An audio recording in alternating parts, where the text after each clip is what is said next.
नमस्कार, आप देख रहे हैं सत्य हिंदी और मैं हूं आपके साथ कृति सिंह।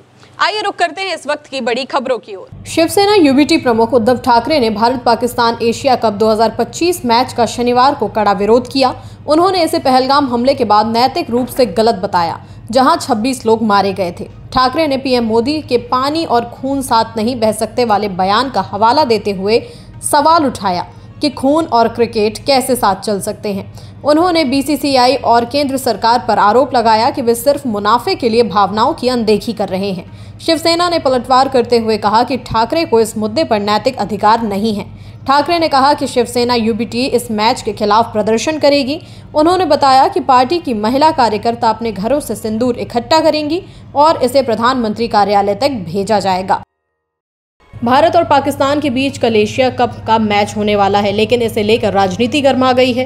विपक्षी दलों खासकर कि कांग्रेस, शिवसेना यूबीटी और आम आदमी पार्टी ने मैच का विरोध किया है। आप नेताओं ने पाकिस्तान का प्रतीक जलाकर बहिष्कार की अपील की, जबकि शिवसेना ने खून और क्रिकेट साथ नहीं चल सकते कहा। पीड़ित परिवारों ने भी मैच को गलत बताया। वहीं केंद्रीय मंत्री अनुराग ठाकुर ने कहा कि बहु टीम टूर्नामेंट में खेलना जरूरी है, नहीं तो भारत अंक गंवा देगा। जम्मू कश्मीर के मुख्यमंत्री उमर अब्दुल्ला ने भी कहा कि द्विपक्षीय मैच नहीं, ये टूर्नामेंट का हिस्सा है और खेल राजनीति से ऊपर होना चाहिए। विवाद अब और बढ़ गया है। प्रधानमंत्री नरेंद्र मोदी 2 दिवसीय दौरे पर असम के गुवाहाटी पहुंचे। उनका मकसद राज्य में विकास परियोजनाओं का उद्घाटन करना और प्रसिद्ध गायक भूपेन हजारिका को श्रद्धांजलि देना है। पीएम मोदी 19,000 करोड़ रुपए से अधिक की परियोजनाओं का लोकार्पण करेंगे और कई परियोजनाओं की आधारशिला रखेंगे। ये परियोजनाएं सड़क, बुनियादी ढांचा और सामाजिक विकास से जुड़ी हैं। हवाई अड्डे पर उनका भव्य स्वागत किया गया। स्वागत में राज्यपाल लक्ष्मण प्रसाद आचार्य, मुख्यमंत्री हिमंता बिस्वा शर्मा और कैबिनेट के अन्य सदस्य शामिल रहे। अधिकारियों के अनुसार पीएम मोदी के इस दौरे के दौरान स्थानीय लोगों और अधिकारियों से मिलकर परियोजनाओं के महत्व को समझेंगे और असम के विकास को आगे बढ़ाने के लिए दिशा निर्देश देंगे।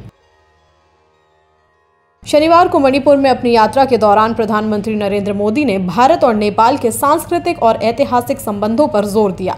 उन्होंने नेपाल की पहली महिला मुख्य न्यायाधीश सुशीला कार्की की उपलब्धियों की तारीफ की, जिनका जन्म मणिपुर में हुआ था, और इसे दोनों देशों की साझा विरासत का प्रतीक बताया। पीएम ने कहा कि मणिपुर की धरती ने रत्न पैदा किए हैं और साझा इतिहास हमें जोड़ता है। मोदी ने विकास परियोजनाओं का उद्घाटन किया और शांति की अपील की। वहीं विपक्षी कांग्रेस ने यात्रा को प्रतीकात्मक और ढोंगी करार दिया। पीएम का नेपाल के संदर्भ में संदेश सकारात्मक संबंध और साझा संस्कृति को मजबूत करने की दिशा में माना जा रहा है। सुप्रीम कोर्ट सोमवार को वक्फ संशोधन अधिनियम 2025 से जुड़ी याचिकाओं पर अपना फैसला सुनाएगा। यह अधिनियम वक्फ बोर्डों के कामकाज और संपत्तियों के प्रबंधन में सुधार लाने के लिए संसद में पारित किया गया था, लेकिन इसे लेकर विवाद तेज है।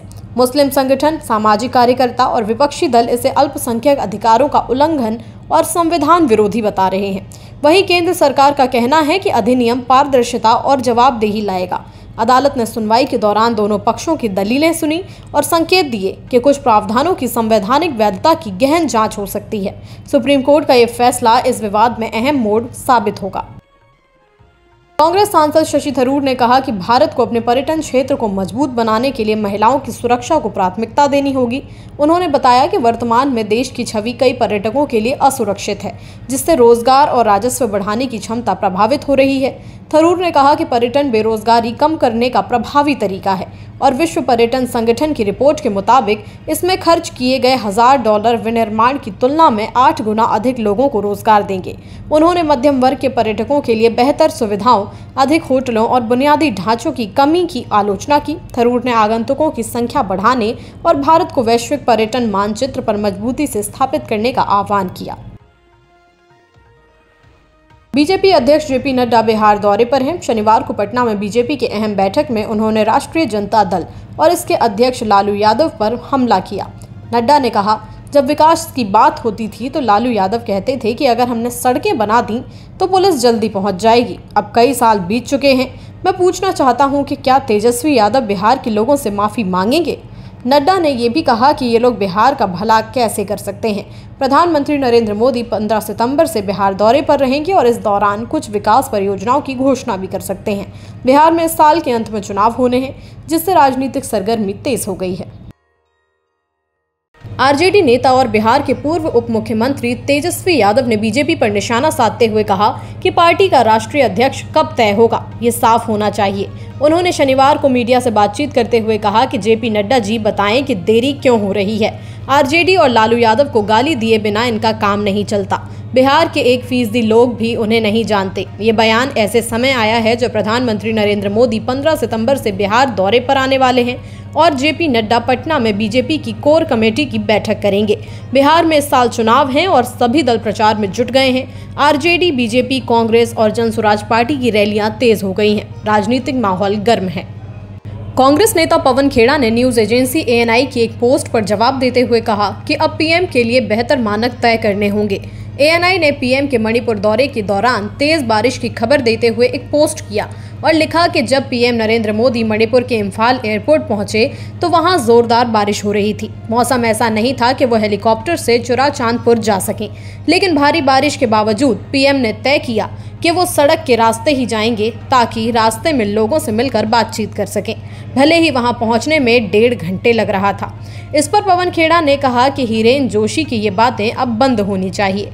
पीएम मोदी के लिए खेड़ा ने कहा कि वो शख्स जो 864 दिन यानी कि 20,736 घंटे तक मणिपुर की हालत पर चुप बैठा रहा और कोई प्रतिक्रिया नहीं दी, वो सिर्फ 1.5 घंटे का दौरा कर कुछ खास नहीं कर रहा है। असल में उसका मणिपुर और पूरे भारत के लोगों के प्रति कहीं ज्यादा जिम्मेदारी बनती है। लगता है अब समय आ गया है कि हम अपने प्रधानमंत्रियों के लिए बेहतर मानक तय करें। इंग्लैंड के ओल्ड बरी में 20 साल की सिख महिला पर 2 श्वेत पुरुषों ने हमला कर बलात्कार किया। हमला 9 सितंबर की सुबह पार्क में हुआ। हमलावरों ने नस्लीय गालियां देते हुए कहा कि तुम इस देश में नहीं हो, निकल जाओ। पुलिस इसे नस्लीय घृणा अपराध मानकर जांच कर रही है। संदिग्धों का विवरण जारी कर स्थानीय लोगों ने CCTV डैश कैम या डोरबेल रिकॉर्डिंग देने की अपील की है। अभी तक कोई गिरफ्तारी नहीं हुई है। सिख संगठनों ने इसे गंभीर बताया और सरकार से कार्रवाई की मांग की है। स्टैंड अप टू रेसिज्म जैसे समूहों ने इसे नस्लवाद और महिलाओं पर हिंसा का उदाहरण बताया। कई लोगों ने मीडिया की चुप्पी पर भी सवाल उठाए और जांच तेज कर दी गई है। भारत के चुनाव आयोग ने सुप्रीम कोर्ट से साफ कह दिया है कि मतदाता सूची में विशेष संशोधन यानी कि SIR कब और कैसे किया जाए, ये केवल चुनाव आयोग का अधिकार है। आयोग ने कहा कि वो तय करेगा कि मतदाता सूची का संशोधन गहन होगा या सारांश, और ये फैसला परिस्थितियों पर निर्भर करेगा। चुनाव आयोग ने ये भी कहा कि ये अधिकार सिर्फ उसके पास है और अदालतें इसमें दखल नहीं दे सकती।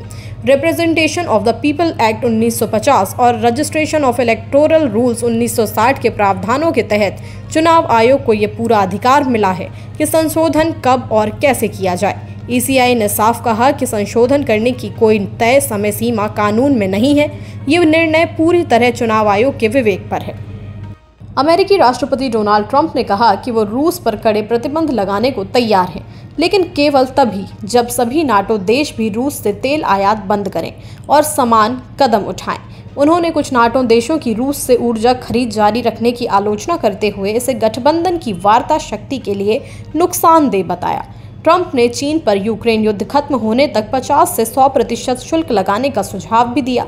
ट्रंप ने दावा किया कि संघर्ष उनके राष्ट्रपति रहते कभी शुरू ना होता और उन्होंने कहा कि समन्वित प्रतिबंधों से युद्ध जल्दी खत्म हो सकता है और हजारों जीवन बचाए जा सकते हैं। साथ ही उन्होंने नाटो देशों को रूस के खिलाफ एकजुट होने का भी आह्वान किया। फिलहाल के लिए इतना ही। देश दुनिया की बड़ी खबरों के लिए देखते रहिए सत्य हिंदी।